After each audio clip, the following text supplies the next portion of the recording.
அதுக்கு ஒரு பெரிய டீம் வச்சிருக்காரு, ஒரு பெரிய பிரயத்தனை பற்றி அவ்வளத்தையும் செஞ்சு டூப்ளிகேட் ஓட்டு எவ்வளவு, நீக்கப்பட்ட ஓட்டுகள் எவ்வளவு, ஒரு வீட்டுக்குள்ள எத்தனை எத்தனை பேர் ஓட்டை தூக்கி அள்ளி வச்சிருக்காங்க, எல்லாத்தையும் சொல்றாரு. செத்து போயிட்டான்னு சொல்றீங்க, நான் அவனை கூட்டு வந்து உட்காந்து நாங்க டீ குடிச்சிட்டு இருக்கேன் பாருங்க, இவர்தான் எனக்கு ஒரு பாக்கியத்தை கொடுத்தீங்க, இப்பெல்லாம் நக்கல் பண்றாரு. கொஞ்சம் கூட இவ்வளவு நக்கல் பண்ணியும் எல்லாருமே என்னன்னா துப்புனா தொடச்சிடுறாங்க, அவ்வளவுதான், வேற ஒண்ணு இல்லை. நீங்க காங்கிரஸ் கட்சி துப்பாத அளவே கிடையாது.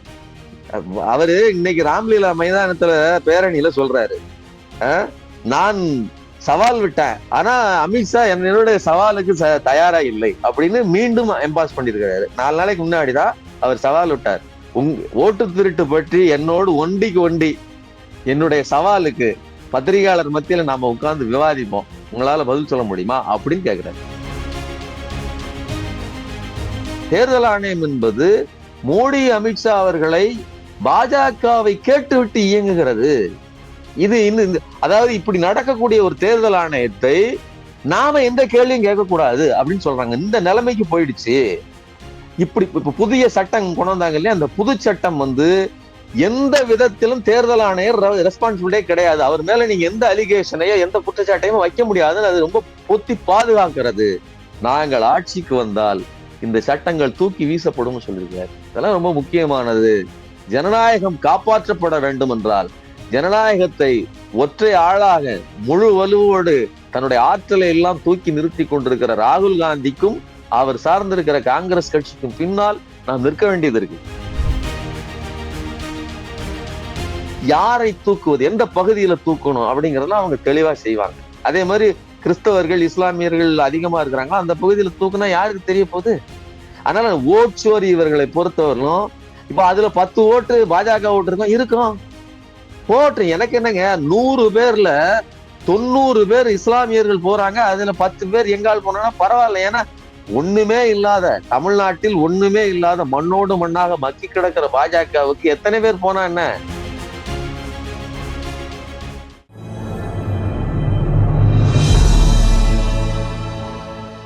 தமிழ் நியூஸ் நேயர்களுக்கு அன்பு வணக்கம். இன்றைய சிறப்பு நேர்காணலில் நம்மோடு இருந்திருக்கும் சிறப்பு விருந்தினர் ஊடகவியலாளர் திரு சுமன் கவி சார். சார் வணக்கம்.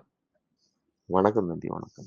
நேற்றைய தினம் டெல்லி ராம்லீலா மைதானத்தில் நேற்றைய தினம் காங்கிரஸ் கட்சியின் சார்பில் ஒரு மிகப்பெரிய ஒரு ரேலி நடத்தப்பட்டது. ஓட்சோர் மற்றும் கட்டி சோர் என்கிற அந்த பெயரில், ஓட்சோர் என்றால் வாக்கு திருட்டு, சோர் என்றால் அதிகார திருட்டு, ஸ்டேட்டையே திருடினாங்கன்னு சொல்லி ஹரியானா போன்ற மாநிலங்கள்ல ஒரு எக்ஸாம்பிளுக்கு ராகுல் காந்தி அவர்கள் ஹெச் ஃபைல்ஸ்ன்னு சொல்லி அதை எடுத்து காமிச்சாரு. ஸோ இதை மையப்படுத்தி காங்கிரஸினுடைய தேசிய தலைவர்கள் எல்லாம் பேசினாங்க. ஸோ அது எந்த அளவுக்கு ஒரு இம்பாக்டை ஏற்படுத்திருக்கு சார்? இல்ல கண்டிப்பா, அதாவது ஒரு ஓட்டு கட்சியாக இருந்து கொண்டு இந்த ஓட்டு சிஸ்டத்துல நடக்கக்கூடிய ஓட்டையை பத்தி பேசும்போது என்ன நடக்கும் அப்படின்னா, இது பொதுவான பிரச்சனை தான்.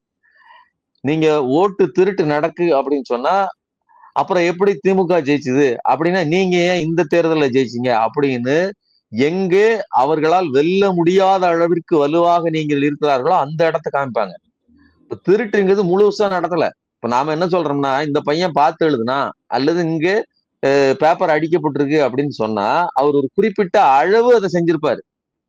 முற்றிலுமா 100% எல்லாத்தையும் அடிச்சு தூக்க முடியும்னா அவர் எல்லாத்துலயும் 100 மார்க் எடுத்திருப்பாரு. அப்படி நடக்கல. அவர் எங்கெங்கெல்லாம் ஜெயிக்க முடியுமோ, எங்கெங்கெல்லாம் பல்ல இருக்குதோ அங்கெல்லாம் நிரப்பியிருக்கிறாரு. அவர் 35க்கு ரொம்ப 5 மார்க் எடுத்த இடத்துல அவரால் ஃபர்ஸ்ட் மார்க் வர முடியல, ஜெயிக்க முடியல, உங்களை போட்டி போட முடியல. புரியுதா உங்களுக்கு? அவர் உள்ள அதாவது முறைகேடு நடக்கவில்லைன்னு சொல்றதுக்கு இல்லை, ஆனா முற்றிலுமா ஜெயிக்கிறதுக்கான வாய்ப்பு இல்லாத இடத்துல உங்களுடைய ஓட்சோரி வேலை செய்யல, அவ்வளவுதான் அதோட பொருள். அப்போ ஒரு ஓட்டு கட்சியா இருந்துகிட்டு நீங்க இந்த பாஜகவையோ அது கையில் இருக்கக்கூடிய தேர்தல் ஆணையத்தை நீங்க குறை சொன்னீங்க அப்படின்னு சொன்னா உடனே எதிராளிகளின் அவர்களினுடைய வெற்றியை குறிப்பிட்டு தான் அவங்க பேசுவாங்க. ஆனா எத்தனை நாளைக்கு ஏமாற முடியும்? மக்களுக்கே தெரியும்ல. நீங்க என்னன்னா பீகார்ல இன்னைக்கு ஜெயிச்சோன்னு வெக்கம் இல்லாம சொல்றாங்க. பீகார் மக்களுக்கு தெரியும்ல, நான் ஓட்டு போடலையா, எப்படியா ஜெயிச்ச, இங்க யாருமே ஓட்டு போடலையே, நீங்க எப்படி ஜெயிச்சீங்க? மகாராஷ்டிரா மக்களுக்கு தெரியும்ல. அப்ப அந்த மாதிரி ஒவ்வொரு தொகுதியிலையும் ஒரு பொதுவான உளவியல் ஒரு உணர்வு எழுச்சியை உருவாக்குனது இவருடைய ராகுல் காந்தி அவர்களுடைய சீரிய பணி. அவர் அதை ரொம்ப தெளிவா, அது இன்னைக்கு தெரிஞ்சு ஒரு விஷயத்தை பிஹெச்டி பண்ற அளவுக்கு அதுல வந்து அவ்வளவு ஆழமாக கற்றிருக்கிறார் என்றால் அது ராகுல் காந்தி தான். ஓட்சோரி பற்றி அவ்வளவு ஆய்வு பண்றாரு. அதுக்கு ஒரு பெரிய டீம் வச்சிருக்காரு. ஒரு பெரிய பிரயத்தனை பற்றி அவ்வளத்தையும் செஞ்சு டூப்ளிகேட் ஓட்டு எவ்வளவு, நீக்கப்பட்ட ஓட்டுகள் எவ்வளவு, ஒரு வீட்டுக்குள்ள எத்தனை எத்தனை பேர் ஓட்டை தூக்கி அள்ளி வச்சிருக்காங்க, எல்லாத்தையும் சொல்றாரு. செத்து போயிட்டான்னு சொல்றீங்க, நான் அவனை கூட்டு வந்து உட்காந்து நாங்க டீ குடிச்சிட்டு இருக்கேன் பாருங்க, இவர்தான் எனக்கு ஒரு பாக்கியத்தை கொடுத்தீங்க. இப்பெல்லாம் நக்கல் பண்றாரு. கொஞ்சம் கூட இவ்வளவு நக்கல் பண்ணியும் எல்லாருமே என்னன்னா, ஒரு நாஞ்சில் சம்பத்துன்னு பாட்டோம்னா எல்லாருமே இப்போ பாஜகவை பொறுத்தவரை எல்லாரும் நாஞ்சில் சம்பத்து தான். தேர்தல் ஆணையம் நாஞ்சில் சம்பத்தா மாறிட்டு துப்புனா தொடச்சிடுறாங்க, அவ்வளவுதான், வேற ஒண்ணும் இல்லை. நீங்க காங்கிரஸ் கட்சி துப்பாத அளவே கிடையாது. அவரு இன்னைக்கு ராம்லீலா மைதானத்துல பேரணியில சொல்றாரு, நான் சவால் விட்டேன், ஆனா அமித்ஷா என்னுடைய சவாலுக்கு தயாரா இல்லை அப்படின்னு மீண்டும் எம்பாஸ் பண்ணிருக்கிறாரு. 4 நாளைக்கு முன்னாடிதான் அவர் சவால் விட்டார். ஓட்டு திருட்டு பற்றி என்னோடு ஒண்டிக்கு ஒண்டி என்னுடைய சவாலுக்கு பத்திரிகையாளர் மத்தியில நாம உட்கார்ந்து விவாதிப்போம், உங்களால பதில் சொல்ல முடியுமா அப்படின்னு கேக்குறாரு. நீங்க என்ன சொல்றீங்க? இந்த வட இந்திய ஊடகங்கள்லாம் என்ன சொன்னிச்சு? ஸ்டாலின் அவர்கள் வெல்வதற்கு முன்னாடி வரலும் ஸ்டாலின் என்ன சொன்னானுங்க இந்த சங்கி பசங்க எல்லாம்?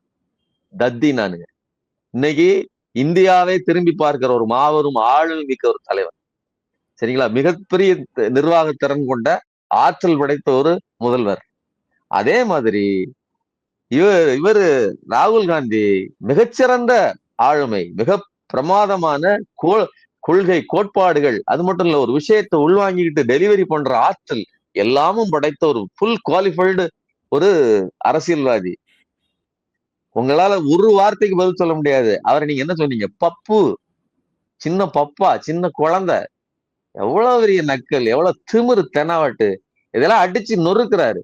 நீ பெரிய ஆளு தானப்பா, என்னைய பப்புன்னு தானே சொன்ன, வா என்னோடு பேசிப்பார் கூப்பிடுறாரு.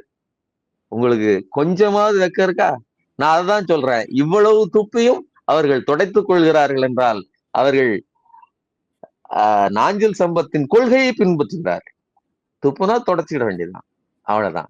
அதே மாதிரி இவ்வளவு இதையும் தாங்கிக்கிட்டு இந்த தேர்தல் ஆணையத்தை குறித்து அவர் விமர்சனத்தை கடுமையா வச்சிருக்கிறாரு. தேர்தல் ஆணையம் என்பது மோடி அமித்ஷா அவர்களை பாஜகவை கேட்டுவிட்டு இயங்குகிறது. இது அதாவது இப்படி நடக்கக்கூடிய ஒரு தேர்தல் ஆணையத்தை நாம எந்த கேள்வியும் கேட்கக்கூடாது அப்படின்னு சொல்றாங்க. இந்த நிலைமைக்கு போயிடுச்சு. இப்ப புதிய சட்டம் கொண்டு வந்தாங்க இல்லையா, அந்த புது சட்டம் வந்து எந்த விதத்திலும் தேர்தல் ஆணையர் ரெஸ்பான்சிபிலிட்டியே கிடையாது. அவர் மேல நீங்க எந்த அலிகேஷனையோ எந்த குற்றச்சாட்டையும் வைக்க முடியாதுன்னு அது ரொம்ப பொத்தி பாதுகாக்கிறது. நாங்கள் ஆட்சிக்கு வந்தால் இந்த சட்டங்கள் தூக்கி வீசப்படும் சொல்லியிருக்காரு. இதெல்லாம் ரொம்ப முக்கியமானது. ஜனநாயகம் காப்பாற்றப்பட வேண்டும் என்றால் ஜனநாயகத்தை ஒற்றை ஆளாக முழு வலுவோடு தன்னுடைய ஆற்றலை எல்லாம் தூக்கி நிறுத்தி கொண்டிருக்கிற ராகுல் காந்திக்கும் அவர் சார்ந்திருக்கிற காங்கிரஸ் கட்சிக்கும் பின்னால் நாம் நிற்க வேண்டியது இருக்கு. எப்படி ஒரு ரீஜனல் பார்ட்டியா இருக்கும்போது நம்ம திமுகவினுடைய செயல்பாடுகளை புகழ்ந்து பேசுகிறோமோ, திமுக தான் ஒரு பாஜகவுக்கு ஆல்டர்னேட் ரைவலரின்னு பேசுறோமோ, அதே மாதிரி தேசிய அளவில் பாஜக என்கிற அழிவு சக்தியை வீழ்த்துவதற்கான ஆற்றல் படைத்த ஒரே கட்சி, தகுதியுள்ள ஒரே இயக்கம் அது காங்கிரஸ் தான். அதன் தலைவர் ராகுல் காந்தி தான். ஏன்னா ராகுல் காந்தியை தாண்டி மற்றவர்கள் அந்த அளவிற்கான ஆழமான புரிதல் உள்ளவர்களாக இருப்பார்களா சொல்ல முடியாது. நீங்க கார்கே அவர்கள் மிகச்சிறந்த ஆளுமைதான் அவருடைய இதெல்லாம், அவருக்கு நம்ம குறை சொல்லல. மற்றவர்கள்லாம் இருக்கிறாங்க, எத்தனையோ நீங்க செமி சங்கிகள்லாம் இருக்கிறாங்க, சரிங்களா? அதனால ஒரு மிகச்சிறந்த தலைமை, ஒரு மிகச்சிறந்த கண்ணோட்டம் உடையவர். என்னோடு பேசுங்கள்னு சொல்றாரு. இவர்கள் எல்லாம் எத்தனை முறை துப்பினாலும் துடைத்து கொண்டு போகிற, அதான் சொல்றான், மானம் உள்ளவர்களிடம் நாம் பேசி ஜெயித்து விடலாம், மானம் இல்லாதவங்கிட்ட நம்ம பேசவும் முடியாது ஜெயிக்கவும் முடியாதுன்னு பெரியார் சொன்னார். நீங்க மானம் உள்ளவன் என்னிடம் நான் எப்படி வேணாலும் அவனை கன்வின்ஸ் பண்ணுவேன், மானம் கெட்டவன்ட்டு என்னால வாழ முடியாது. இந்த அரசும் இந்த சங்கிகளும் அந்த இடத்துக்கு போயிட்டாங்க. அதான் நிலைமை. சார், இப்போ கடந்த தேர்தல்கள்லாம் வந்து ராகுல் காந்தி இந்த ஓட்சோரிங்கிற விவகாரத்தை ரொம்பவே ரேலிலாம் கூட பண்ணார் பீகார்ல. ஆனால் அந்த மக்கள் அந்த ஓட்சோரி கேம்பெயினை ஏற்றுக்கொண்டார்களாங்கிற ஒரு கேள்வி இருக்கு. ஏன்னா ஒரு மிகப்பெரிய வெற்றி பாரதிய ஜனதா கொடுத்தாங்க அந்த தேர்தல்கள்ல. அப்போ இந்த ஓட்சோரிங்கிற கேம்பெயின் மக்கள் இயக்கமா கொண்டு போகணும். இத வந்து மக்களுக்கு புரிய வைக்கணும். அப்போ இது ஒரு மிகப்பெரிய கடமை காங்கிரஸ் கட்சிக்கும் இருக்கு, ராகுல் காந்திக்கும் இருக்கு. இது மாதிரியான ஒரு அடையாள போராட்டங்கள் இப்ப டெல்லியில் ராம்லீலா மைதானத்துல நேத்து கூடுனாங்க. ஓகே எல்லாரும் பேசுனாங்க. சரி அதோட கலைஞ்சு போச்சு. அதோட முடிஞ்சு போச்சா? அப்போ தொடர் இயக்கமாக, மக்கள் இயக்கமாக கொண்டு செல்ல வேண்டும் அல்லவா? இதை காங்கிரஸ் கண்டிப்பா. கட்சி முதல்ல ஒழுங்கா செய்யுதா? சும்மா அடையாள போராட்டமா இருக்கா இது? இல்ல, இல்ல. அப்படி இல்ல, அப்படி இல்ல. அதாவது மக்களுக்கு ரொம்ப இன்டெப்த்தான விஷயங்கள் புரியாது. இப்போ ஒரு ஹார்ட் டிசீஸோ அல்லது ஒரு வியாதியினுடைய தன்மையோ டாக்டருக்கு புரியிற அளவுக்கு ஒரு சாதா மனுஷனுக்கு புரியுமா? புரியாது. ஆனா அவன் ஒரு நம்பிக்கை மட்டும் வச்சிருப்பான். என்ன அப்படின்னா, டாக்டருக்கு தெரியும். அவர் சொல்ற மருந்த நான் சாப்பிடணும். இது கொரோனா. இந்த கொரோனா கிருமி எப்படி வேலை செய்யும்? அது ஹார்ட் எப்படி பாதிக்கும்? அது என்ன செஞ்சுட்டு இருக்குங்கிற அந்த முழு பரிணாமமும் ஒருத்தனுக்கு தெரியாது. அவன் கொரோனாவ பார்த்ததே கிடையாது. ஆனா அதனுடைய பக்க விளைவுகள அனுபவிக்கிறான். இது வரும். மூக்கு சிந்தணும். நெஞ்சு அடைக்கும். அப்ப அப்ப டாக்டர் சொல்றத கேட்கணும். இதுதான் மருந்து அப்படின்னு. அப்ப அதே மாதிரி இதுதான் வியாதி அப்படின்னு மக்களுக்கு தெரியாது. மக்களுக்கு சில நேரங்கள்ல சில ஆறுதல்கள் கிடைக்கும். ஜலதோஷத்திலிருந்து ஆறுதல் அப்படின்னு ஒரு மருந்து கம்பெனிக்காரன் ஏமாத்துவான். ம். சரிங்களா? அது ஆறுதல் மட்டும்தான். இப்ப இந்த ஆறுதல் மாதிரியான மருந்து இவங்க என்ன பண்றாங்க? உடனடியாக ஒரு 10,000 ரூபாய் காசு போட்டது. இதெல்லாம் எந்த சட்டங்க? நான் என்ன சொல்றேன்? ஊர் முழுவதும் நீ என்ன சொன்ன? ரேவடி கல்ச்சர். ரேவடி கல்ச்சர். இதை ஒழித்து கட்டுறேன். கொட்டிரண்டி தானே? நான் என்ன கேட்கிறேன்? உனக்கு கொஞ்சமாவது திறன் மறுபடியும் நான் துப்புறேன். நீ துப்பிட்டு தொடச்சு தான் போவ. நான் என்ன சொல்றேன்? நீ ரேவடி கல்ச்சர் நீ சொன்னியா சொல்லலையா? இது கடுமையான சொன்ன நீ வார்த்தையெல்லாம் பயன்படுத்தாதீங்க. அ இல்ல கடுமையான இல்ல வார்த்தையெல்லாம் ரேவடி பயன்படுத்தாதீங்க. இல்ல உண்மைதானங்க அது. ரேவடி கல்ச்சர் நீ தானே சொன்ன. ம். மக்களுக்கு நேரடியாக பணம் கொடுப்பது, நேரடியாக இது கொடுக்குறது. அது எவ்வளவு பெரிய கேம்பெயின் ஆக்குனீங்க. நீங்க பீகார்ல கொண்டு போய் 10,000 அப்படியே அள்ளி கொடுத்தீங்களே. மகாராஷ்டிராவில தேர்தலை நிறுத்தி வச்சு தள்ளி போட்டு அதுக்கு பின்னாடி கொண்டு போய் 2,500 ரூபாய் கொடுத்து தொடர்ந்து கொடுப்போம்னு உத்தரவாதத்தை கொடுத்து எவ்வளவு ஏமாத்துனீங்க. அப்போ இன்னைக்கு எல்லா தகுடு தத்தங்களையும் மிஷின்ல ஓட்ட போடுறது, தேர்தல் ஆணையத்தை கைக்குள்ள வச்சுக்கிட்டது, லோக்கல்ல காஸ்ட் பாலிடிக்ஸ் பண்றது, மதமா பிரிக்கிறது, மத போதையை ஏத்துறது எல்லாம் செய்யறது, மத கலவரத்தூர் எல்லாம் செஞ்சுட்டு பணத்தையும் தூக்கி கொடுக்குறீங்கன்னா அந்த பணத்துக்கு ஏதாவது நான் என்ன கேட்கிறேன், ஒரு வளர்ச்சிக்கான போக்குல இந்த மக்களை வளர்த்தெடுப்பதற்கு ஆர்கனைஸ்டா ஒரு 1,000 ரூபாய் இல்லத்தரசிகளுக்கு கொடுப்போங்கிறது வேற. நீங்க வந்து தோல்வியின் பயத்தில் அவசர அவசரமா லஞ்சத்தை மாதிரி ஒரு 10,000 ரூபாய் இன்ஜெக்ட் பண்ணதுங்கிறது வேற. அது நீங்க செஞ்சுதானே ஜெயிச்சீங்க. அதனால இது ராகுல் காந்திக்கோ அல்லது காங்கிரஸுக்கோ கிடைத்த தோல்வி கிடையாது. இது முழுக்க முழுக்க பாஜகவின் குறுக்கு வழிக்கு கிடைத்த ஒரு மோசமான வெற்றி. இது வெற்றியே கிடையாது. அவர்கள் கையில போனதை திருடிட்டீங்க நீங்க. அதான் சொல்றாரு. ஓட் சோரி மட்டும் இல்ல. நீங்க வெற்றியே திருடுகிறவர்கள், ஆட்சியை திருடுகிறவர்கள். இது ஓட்டை திருடுவதில்லை. நீங்க ஆட்சி அதிகாரத்தை திருடுகிறீர்கள். அதான பொருள் அதானே. ம். அப்போ இங்கே மக்களுக்கு புரிகிற மாதிரி தொடர்ந்து ஒரு டாக்டர் மாதிரி இந்த வியாதியின் பிரச்சனை என்ன, ஓட்சோரினா என்ன அப்படிங்கிறத தொடர்ந்து சொல்லி சொல்லி இந்த மக்களுக்கு பயிற்றுவிக்கிற வேலை ஒரு ஆசிரியரை விட ஒரு மருத்துவரை விட மிகச்சீரிய முறையில் சிறப்பாக செய்யறாரு. அவர் சொன்னதுனாலதான் இன்னைக்கு இவ்வளவு பெரிய விஷயமே மக்கள் மத்தியில பேசு பொருளா இருக்குது. அதனால அதை எதுவுமே ஜஸ்ட் லைக் தட்னு அவர் செய்யல அப்படிங்கிற கருத்து. சார் இறுதியான ஒரே ஒரு விவகாரம். இந்த ஓட்சோறு, கட்டிச்சோறு பத்தி பேசும்பொழுது, நம்ம இத கடந்தே போக முடியாது. Special intensive revision. ஸோ, இப்ப அது தமிழகத்துல நடந்து முடிஞ்சிருக்கு. வரக்கூடிய 19ஆம் தேதி அதனுடைய டிராஃப்ட் வந்து வெளியிட போறாங்க. அந்த டிராஃப்ட்ல அண்ணாமலையோட ஸ்டேட்மெண்ட்லாம் பார்க்கும்போது ரொம்பவே பயமா இருக்கு. 80,00,000 ஓட்டுகள நாங்க நீக்க சொல்லிட்டோம் அப்படின்ற மாரி அவர் சொன்னதா இருக்கட்டும். ஆர்.எஸ். பாரதி போன்றவர்கள்லாம் திமுக சார்பா சொல்றாங்க. கிட்டத்தட்ட 85,00,000 பேர் நீக்கிருவாங்களோங்க. எங்களுக்கும் ஒரு அச்சமா இருக்கு அப்படின்றதெல்லாம் சொல்றாங்க. டிராஃப்ட்டும் வரப்போகுது. இதுல ஏதாவது ஓட்சோர் அந்த மாரி நடப்பதற்கு சாத்தியங்கள் இருக்குன்னு நினைக்கிறீங்களா? இல்ல கண்டிப்பாங்க. நான் வந்து ஒரு விஷயத்த தீர்க்கமா நம்புறேன். ரொம்ப சிம்பிளா சொல்றேன். என்ன அப்படின்னா, நான் என்னுடைய ஏரியாவுல நான் எங்க பாலவாக்கத்துல இருக்கேன். இந்த இந்த சென்னை பாலவாக்கத்துல. நீங்க அந்த பக்கம் போனீங்கன்னா, லெஃப்ட் சைடுல அது வந்து பல்கலை நகர். அது வந்து சென்னை பல்கலைக்கழகத்தைச் சேர்ந்தவர்கள்.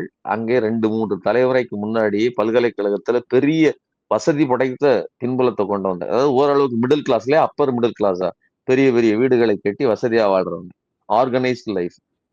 அதுக்கு பக்கம் வலது பக்கம், அதாவது இடது பக்கம் இந்த இந்த குடியிருப்புகள். வலது பக்கம், ரோட்டுக்கு வலது பக்கம் பாத்தீங்க அப்படின்னு சொன்னா அங்கே சாதாரண வியாபாரிகள், கடை வைத்திருப்பவர்கள், பிளாஸ்டிக் பொருட்கள் விற்பறவங்க, இந்த மாதிரியான சிறு தொழில் பண்றவங்க இவங்க எல்லாம் இருக்கிறாங்க. அவர்கள்ட்டையும் ஓரளவுக்கு, அதுவும் கோடிக்கணக்கில் அந்த வீடுகள் எல்லாம் போகுது. ஆனா அந்த வீடுகள் வாடகைக்கு விடப்பட்ட வீடுகள். அதுல வாடகைக்கு இருக்கிற நிலைமை என்ன, இதெல்லாம் சொல்றேன். இப்படியே போனீங்கன்னா கெனால் இருக்குது, கெனாலை ஒட்டி அது குடிசைகள், சின்ன சின்ன பகுதிகள். இப்போ உங்களுக்கு ஒரு விஷயம் தெளிவா தெரிஞ்சதா, ரோட்டுக்கு வலது பக்கம் இருக்கிறவர்கள் வசதியானவர்கள், சாரி, ரோட்டுக்கு இடது பக்கம் இருக்கிறவர்கள் வசதியானவர்கள். அவர்கள் ஒரு வலதுசாரி சிந்தனை கொண்டவர்களாக இருக்க வாய்ப்பு இருக்கிறது, படித்தவர்கள். ஒண்ணு அவர்கள் ஓட்டை ஈஸியா விட்டுற மாட்டாங்க, கரெக்டா போய் பாஜகவுக்கு போட்டுறவும் செய்வாங்க. ஆனா கெனால் பக்கத்துல இருக்கவங்கள இருந்து நீக்குனா அவர்களுக்கு அலையவும் தெரியாது, ஒரு தடவை பார்க்கவும் தெரியாது. வேலையை விட்டுட்டு ஒரு மக்காச்சோளம் வித்துட்டு இருப்பாருங்க, மரவள்ளி கிழங்கையும் மக்காச்சோளத்தையும் அவிச்சு ஒரு தள்ளுவண்டி கடை போட்டுட்டு இருப்பாரு. அவரு ஒரு நாள் 800 ரூபா 1000 ரூபாய் சம்பாதிப்பாரு. அதை விட்டுட்டு, வண்டியை விட்டுட்டு அவரு வந்து அலைவாரா ஒவ்வொன்றுக்கும்? நீங்க தூக்கிட்டீங்கன்னா அப்போ யாரை தூக்குவது, எந்த பகுதியில தூக்கணும் அப்படிங்கறதெல்லாம் அவங்க தெளிவா செய்வாங்க. அதே மாதிரி கிறிஸ்தவர்கள், இஸ்லாமியர்கள் அதிகமா இருக்கிறாங்க, அந்த பகுதியில தூக்குனா யாருக்கு தெரிய போகுது? அதனால ஓட்சோரி இவர்களை பொறுத்தவரையிலும், இப்ப அதுல 10 ஓட்டு பாஜக ஓட்டு இருக்கும் போட்டு எனக்கு என்னங்க, 100 பேர்ல 90 பேர் இஸ்லாமியர்கள் போறாங்க, அதுல 10 பேர் எங்கால் போனா பரவாயில்ல. ஏன்னா ஒண்ணுமே இல்லாத, தமிழ்நாட்டில் ஒண்ணுமே இல்லாத மண்ணோடு மண்ணாக மக்கி கிடக்கிற பாஜகவுக்கு எத்தனை பேர் போனா என்ன?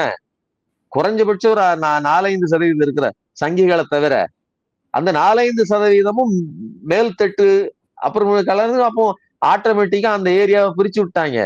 1-2 பேர் மாற்று பக்கத்துல இருந்து அதை பத்தி அக்கறையே இல்லை, சரிங்களா? அதனால பொருளாதாரத்தில் பின்தங்கியவர்கள், கிராமப்புறத்துல இருக்கிறவங்க, 2வது தடவை அலைய முடியாதவங்க, இவர்களை எல்லாம் தூக்குவார்கள். நீங்க சொன்ன மாதிரி 85 லட்சத்துல இருந்து 1 கோடி வரலும் தூக்குறதுக்கு இவங்க பிளான் வச்சிருக்காங்க. அப்படி தூக்கப்படுவதில் நான் சொன்ன இந்த கேட்டகரி அடங்கும். 2வது வந்து கிளைம் பண்ண முடியாதவர்கள். அவர்கள் யார்? அவர்கள்தான் இந்த அரசினுடைய இலவச பேருந்தில் பயணிக்கிற பெண்கள். அவர் ஒண்ணு ஆடி கார் வச்சிருக்க மாட்டாங்க. அவர்கள் தான் தன் பிள்ளையை ஸ்கூலுக்கு, காலேஜுக்கு அனுப்பி 1000 ரூபாய் மாதம் வாங்குகிற பெண்கள். அவர்கள் தான் அரசிடமிருந்து 1000 ரூபாய் வாங்குகிற பெண்கள். அப்போ மக்கள், அதாவது அரசிடமிருந்து பலனை பெற்று ரேஷன் கடையில் கியூவில் நின்று அரிசி வாங்கி, பாமாயில் வாங்கி வாழ்க்கை நடத்த வேண்டிய தேவை உள்ள, அரசாங்கத்தோடு உறவாட வேண்டிய தேவை உள்ள மக்கள். உங்களுக்கு என்ன, உங்களுக்கு சொத்து வரி உயர்ந்தாதான் கஷ்டம், எங்களுக்கு சோறு இல்லைன்னா கஷ்டம், எங்களுக்கு அதுதான் பிரச்சனை. அப்படிப்பட்ட மக்கள் தான் கோடிக்கணக்கில் இருக்காங்க. ஏன் வந்து சொத்து வரி நீங்க இவ்வளவு பேசுறாங்கல்ல, ஏன் மக்கள் அதை பத்தி அக்கறைப்படுறாங்கன்னா, சொத்து வரி வாங்குறவன் பிரச்சனை. என்கிட்ட சொத்து இல்லையே, நான் ரோட்ல கிடக்குறேன், வீடே இல்லையே. இப்படிப்பட்ட மக்களை கழித்து கட்டுகிற வேலையை தான் பாஜக செய்கிறது, சரிங்களா? அதனால இவர்கள் கழிப்பது தான், அதையும் மீறி இவர்கள் படுதோல்வி அடைவார்கள். நிச்சயமா சார், பல்வேறு விவகாரங்கள்ல எங்க நேயர்களுக்கு ரொம்ப தெளிவா உங்களோட கருத்துக்களை பகிர்ந்தீங்க. மிக நன்றி. நன்றி.